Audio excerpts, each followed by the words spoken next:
What's going on, everybody? Today's going to be a very different kind of video. If you guys are familiar with the Rad Pack podcast, every once in a while they do a little bit of a community challenge. A couple months ago, I missed out on doing the Rad 9 movies that made us, where they talked about 9 movies that kind of made up our entire film fandom, right? Well, now they have a new one for spooky season called the Rad 9 movies that scared us. Now, I do want to throw out a couple disclaimers there before I get into my list that was very hard to put together, by the way, narrowing it down to just 9 of them. But this is from throughout my life, from when I was a kid, from when I was a teenager to now adulthood. It doesn't necessarily have to be a whole movie that scared me, just a particular scene of that movie that kind of stands out, or maybe it's multiple scenes, who knows. And these are in no particular order. It's not from best to worst or anything like that. It's just kind of just a random order here. So without further ado, let's get into it. And the first one on this list is going to be The Strangers, the original Strangers movie. Look, I love the isolation of this film. I love the atmosphere. It's very creepy. It's very intense. It is a little bit of a slow burn, right? It does take a while for things to get going, but for me, the scene that stands out the most in The Strangers is obviously the kitchen scene, where you have Liv Tyler standing in the kitchen, and then in the background you could see the man in the mask just standing there watching her, and that lingers for a good hot minute too, and that always just kind of freaked me out. And of course there's a couple other moments in the movie that's just it's just creepy. It's creepy looking. So yeah, The Strangers, I still think it's a very effective movie, and it definitely made me feel a little bit uneasy. So I gotta throw that one on this list here. Next one up, we're gonna go all the way back to my childhood on a little Disney film called Return to Oz. Now, if you guys have seen this movie, you probably know, like, this movie's fucked. But yeah, obviously, like pretty much everybody else, I watched The Wizard of Oz a lot when I was a kid. I really enjoy the movie. It still holds up today as, you know, a classic. And then you find out that there's a sequel called Return to Oz, starring little Fairuza Balk from The Craft and The Waterboy, Vicky Valancourt. Yeah, she's going back to Oz. She's playing Dorothy, and yeah, things are not how we left them.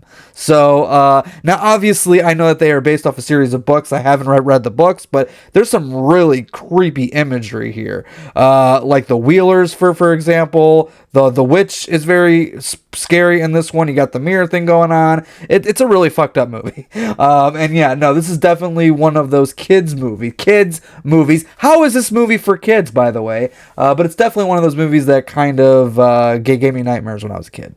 And the next one on my list is going to be Candyman, the original Candyman. Now, Candyman is an interesting one because as kids, at least where I grew up, we grew up hearing the story and the tale of, like, oh, if you say his name 5 times in the mirror, Candyman's gonna show up. And that always kind of freaked me out. Like, the idea of that just kind of like why? Like, why is this dude gonna come after me just by saying his name? And then I watched the movie, and obviously there is some really creepy moments in here, but the one that stands out the most to me is the parking garage scene, of course, when he's going up to Helen and he's like, be my victim.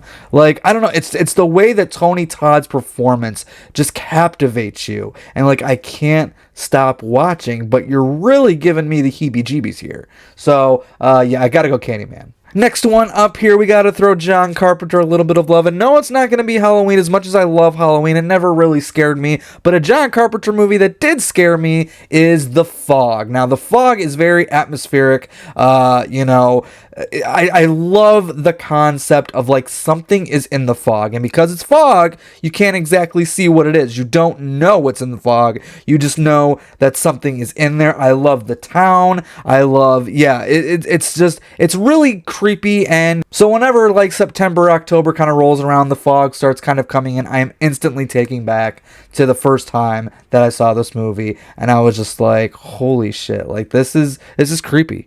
And the next one up on my list is a little bit more modern, came out not too long ago, and that is the Blumhouse film starring Ethan Handsome Hawke, Sinister. Now, Sinister, like I said, at this point, I'm a full-grown adult when I had seen Sinister, and I live and breathe horror. I'm so desensitized with blood and guts and jump scares and like all this kind of shit. But Sinister was the first one in a really long time that did something to me. Whenever I watch this movie, immediately, pretty much right from the jump, I feel really disturbed and unsettled, and I just, again, it's one of those things where I can't look away, but at the same time, it's like, I don't know how much further I can go into this movie without shutting it up, because it's really fucked up. And especially if you're a parent and you kind of know what happens in the movie. First off, the Super 8 aspect of the film is just really creepy in itself. But then when you're watching the footage of the Super 8 home films, you're just like, what the fuck? So yeah, Sinister, again, just like The Strangers, I think is still very effective. It's a movie that I really like and I find to be really well done, but it's not one that I can say I find myself going back to very often for that reason. So moving on to the next one on the list, we're going to go back to when I was a kid and the first time that I saw Salem's Lot. And Salem's Lot, again, it's probably the scene that everyone else is kind of thinking of when you see the kid in the window just kind of like levitating there. You're like, again, I had seen this as a kid, so when I saw that genuinely creeped me out. I was like, go. And yeah, that is one of those images from a horror movie that's going to be forever burned into my brain, and I'm not going to be able to get it out. But yeah, that scene, it's really great, really effective.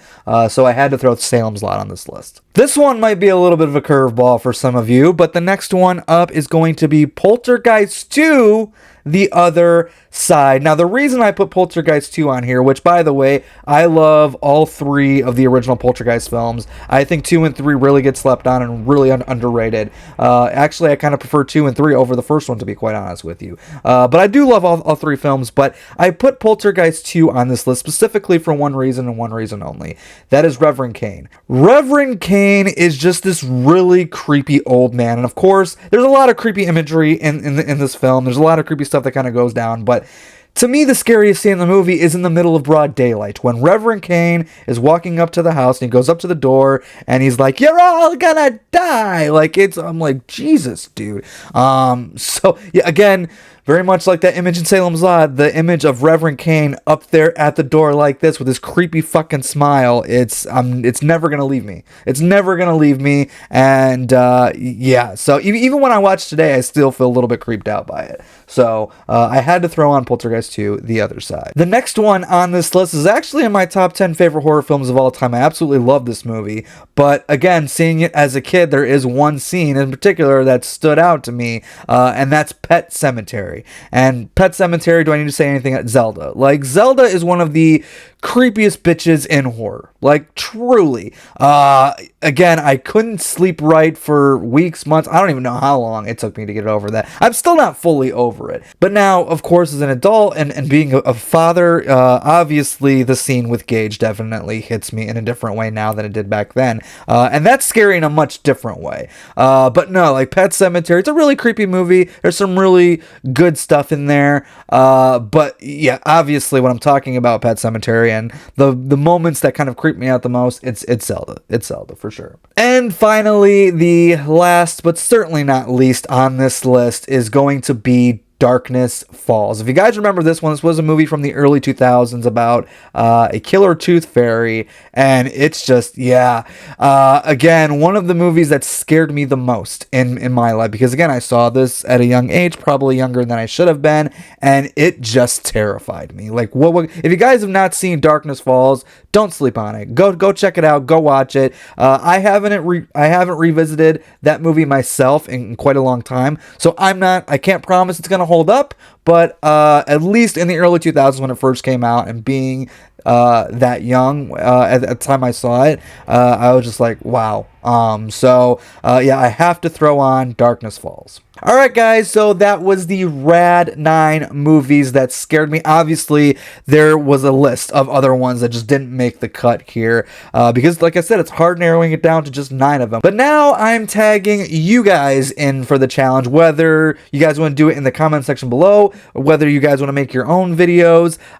Tell me the 9 movies that scared you the most throughout your lifetime. Again, it could be as a kid, teenager, adult, whatever. It could just be one scene. It could be a whole movie. But let me know. I'm really curious to know, because this is an interesting thing, because everybody's list is going to be different. You might have a couple common ones that kind of pop up on the majority of people's lists, but this is always fun to do. It's always fun to watch these kind of things, because everyone's list is different, and I'm really curious to know what your guys' list is going to be. So guys, if you guys are new to the channel, be sure to click that subscribe button, hit that like button. That really helps with the algorithm. Hit the notification bell so you guys can stay up to date on any and all videos that we do. Thank you to the Elite MISFIT channel members. I really appreciate your guys' support, and if you guys want access to exclusive content, such as exclusive watch parties, exclusive tier lists, exclusive live streams, all kinds of shit, be sure to join the channel membership as well. And guys, that's all I can say for today. Until next time, be excellent to each other and party on.